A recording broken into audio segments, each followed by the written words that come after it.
आज की इस वीडियो में जानेंगे एक ऐसे अनोखे देवता के बारे में जिससे आज तक कोई भी नहीं जीत पाया। एक ऐसा योद्धा जिसके बाणों से स्वयं महादेव भी घायल हो गए। सृष्टि निर्माण की प्रक्रिया को आगे बढ़ाने में उसने महत्वपूर्ण भूमिका निभाई। अगर वे देव न होते तो प्रेम शब्द से हम परिचित न होते। वही प्रेम जो संसार को एक सूत्र में बांधे रखता है, वही प्रेम जो हमारे जीवन में अनेक तरह से उत्पन्न होता है। इसी प्रेम से हम सभी रिश्तों को संजोए रखते हैं। जी हाँ, मैं बात कर रही हूँ उस प्रेम के देवता कामदेव की, जिसने देवराज इंद्र से मित्रता निभाते हुए संसार की भलाई के लिए अपने प्राणों का बलिदान दे दिया।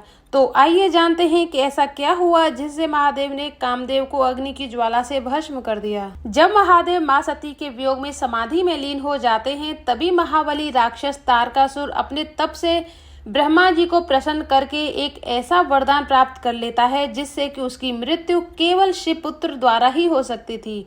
यह एक तरह से अमरता का वरदान था, क्योंकि मां सती के आत्मदाह के बाद भगवान शिव समाधि में लीन हो चुके थे। इसी कारण तारकासुर का उत्पात दिनों दिन बढ़ता जाता है और वह स्वर्ग पर अधिकार कर लेता है। लेकिन ब्रह्मा जी के समझाने पर तारकासुर स्वर्ग छोड़कर पृथ्वी पर राज्य करने लगता है।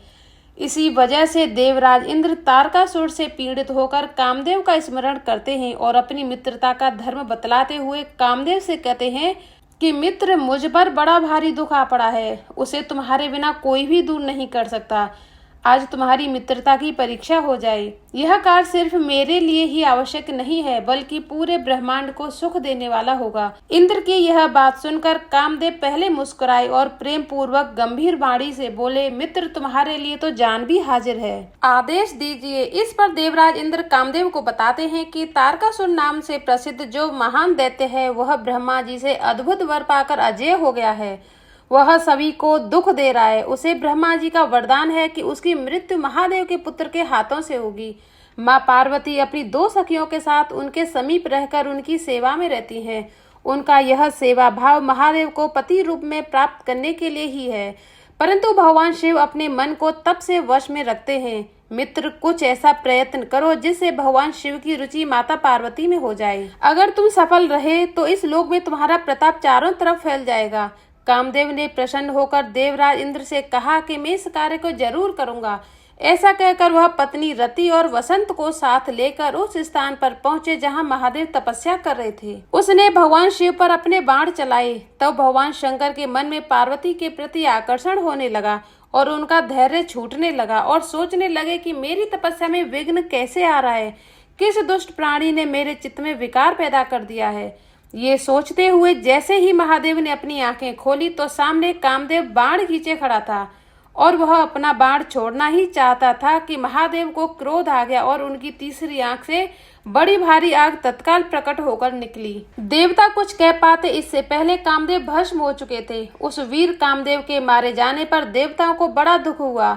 देवी रति रोती बिलखती अनेक प्रकार की बातें कहती हुई अपने हाथ पैर पटकते हुए अपने बाल नोचने लगी। उस समय उनका विलाप सुनकर वहां रहने वाले समस्त वनवासी जीव तथा वृक्ष आदि बहुत दुखी हुए। देवी रति का दुख देख सभी ऋषि देवगण महादेव के पास आकर विनती करने लगे और कामदेव को जीवित करने की प्रार्थना करने लगे। इस पर प्रसन्न होकर महादेव ने कहा कि कामदेव जीवित तो नहीं हो सकता, क्योंकि उसका शरीर भस्म हो गया है। वह तब तक बिना शरीर के रहेगा जब तक देवी रुक्मणी और श्री कृष्ण का धरती पर अवतार नहीं हो जाता। कामदेव प्रद्युम्न के नाम से रुक्मणी के गर्भ से जन्म लेंगे और देवी रति और कामदेव का पुनर्मिलन होगा। अगर आपको हमारी ये वीडियो पसंद आई हो तो प्लीज इसे लाइक करना मत भूलना, और अगर आप हमारे चैनल पर नए हैं तो इसे सब्सक्राइब कर लेना। जय माता दी।